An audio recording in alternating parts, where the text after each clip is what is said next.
Okay, so what makes somebody good on this phone? Here, I'm going to give you what will make you good on this phone call so that you start setting up what you need to do, what characteristics you need to have to be great on a phone call. Number one, you have to be goal-driven, not phone or work-driven. That's why I write my goals down every morning. Okay, remember the rules of success? Write your goals down in the morning, write them down again at night. It makes me goal-driven, not work-driven, not slave-driven, and not phone-driven. Number two, when I make a phone call or handle a client, or for that fact, handle a friend at my home, I have the attitude of service. I'm not selling, I have the attitude of service.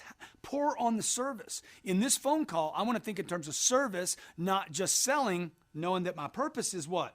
To get an appointment, to get in front of this person, but I'm always operating under the attitude of service, not just selling. Number three, strong voice, okay? The ability to control a call and know you have something of value is projected in your voice. All this content that you're watching here on this virtual platform, if you would just keep watching it long enough, you're going to watch your characteristics change with the way you use your voice. You want to project a strong voice. This has to be practiced. Project a strong voice suggests confidence, okay? And it's going to cause people to start listening to you. Number four, people that are good on the phone need to follow a plan or a format, know where they're going and exactly what they want to say. When I take a phone call, I have a bullet points that I want to hit on. I have either a script or a format. That's how I got good on the telephone. I didn't just ad lib it. You need a format, something. And a lot of salespeople are like, oh, I don't want to read a script. Bro, right now, you're reading a script right now. It's in your head. And it fails you more often than not. And you just make up pieces and parts. Use a format. Use a playbook. And you'll have much more control over that phone call. And use that script or format until you know exactly what to do.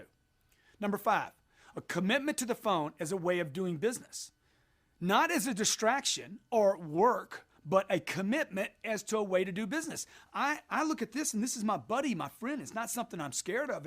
It's not something that's like, oh, I got to get on the phone now. Oh, I got to take a phone call. Dude, this is my livelihood. My daughter's education will be paid for with this. It is my ethical responsibility to learn how to maximize this tool so that I can take care of my family. And by the way, success is not a choice. Success is your obligation. So learn to use this thing. Number six, I need to develop muscle. Like anything, you have to develop some kind of muscle.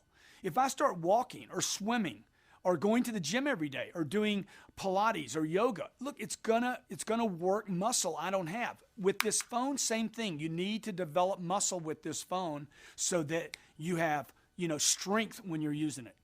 Number seven, persistence. You have to have persistence with a large arsenal of closes, objection handlings, choices, alternatives, and ideas to be good on this phone, and we're going to give you a lot of that.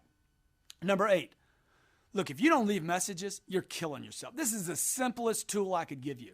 Always, always, always leave a message. Most salespeople never do. My wife watched me call one client 5 times a day, 3 days in a row, 15 times, every time. Listen, 5 times a day, 10 o'clock, noon, 2 o'clock, 4 o'clock, 6 o'clock at night, every time. Left my name, left my number, left my email. 15 times in 3 days, every time I left a message. Oh, Grant, that's too much. You're wrong. I'm telling you, this will make you $1 million if you do what I tell you. Number 9, I know how to handle objections. For you to get great at this, you have to know how to handle every objection that comes your way. You need to know what the objection could be, might be, even objections the customer's not telling you but is thinking, you need to know those too. And number 10, you got to be a closer. Folks, if you can't close, you'll hate this phone. Why would I use a phone if I can't close a deal anyway? Everything in sales requires a close. Look, if you're weak in the close, you're going to be weak at prospecting. You're going to be weak in the greeting. You're going to be weak at the demonstration. You'll be weak at everything. So let me review the 10. Okay, what makes a good phone person? Do you know what they are? If you don't know what they are, look, if you don't know what you're going for, if you don't know what you're striving for, you're not going to get there. So if you don't know these, you need to memorize them. Just take this list, write it out, okay? Look at a wall and literally just give each of these 10 to the wall. Goal-driven, not phone-driven, okay? Attitude of service, not selling. Strong voice, ability to control a call. Number 4, follows a plan or a format. Number 5, commitment to the phone as a way of doing business, not work or a distraction. Number 6, develop muscle. I'm strong here. Number 7, persistence with large arsenal choices, alternatives, and ideas. 8, always leave a message. Number 9, know how to handle every objection. And 10, know how to close the deal. You can't close, you'll hate the phone. Learn these and live by them.